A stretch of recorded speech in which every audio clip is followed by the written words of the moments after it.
If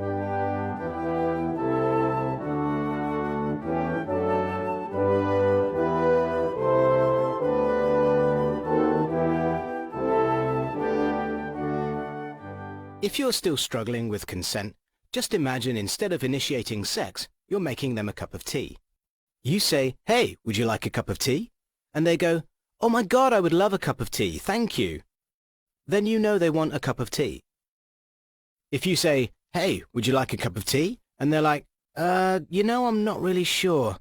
Then you can make them a cup of tea, or not, but be aware that they might not drink it. And if they don't drink it, then, and this is the important bit, don't make them drink it. Just because you made it doesn't mean you're entitled to watch them drink it. And if they say, "No thank you," then don't make them tea. At all. Just don't make them tea. Don't make them drink tea. Don't get annoyed at them for not wanting tea. They just don't want tea, okay? They might say, "Yes, please, that's kind of you." And then when the tea arrives, they actually don't want the tea at all. Sure, that's kind of annoying as you've gone to all the effort of making the tea, but they remain under no obligation to drink the tea. They did want tea, now they don't. Some people change their mind in the time it takes to boil the kettle, brew the tea, and add the milk. And it's okay for people to change their mind, and you are still not entitled to watch them drink it.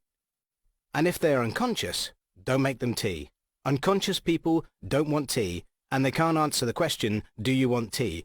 because they're unconscious. Okay, maybe they were conscious when you asked them if they wanted tea, and they said yes, but in the time it took you to boil the kettle or brew the tea and add the milk, they are now unconscious.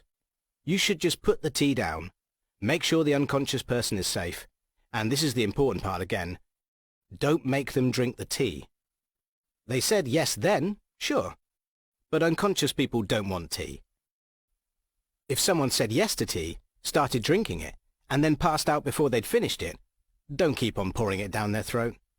Take the tea away. Make sure they are safe, because unconscious people don't want tea. Trust me on this. If someone said yes to tea around your house last Saturday, that doesn't mean they want you to make them tea all the time. They don't want you to come around to their place unexpectedly and make them tea and force them to drink it, going, "But you wanted tea last week," or to wake up to find you pouring tea down their throat going, "But you wanted tea last night."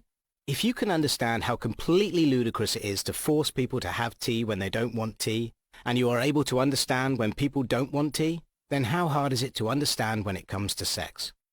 Whether it's tea or sex, consent is everything. And on that note, I'm going to make myself a cup of tea.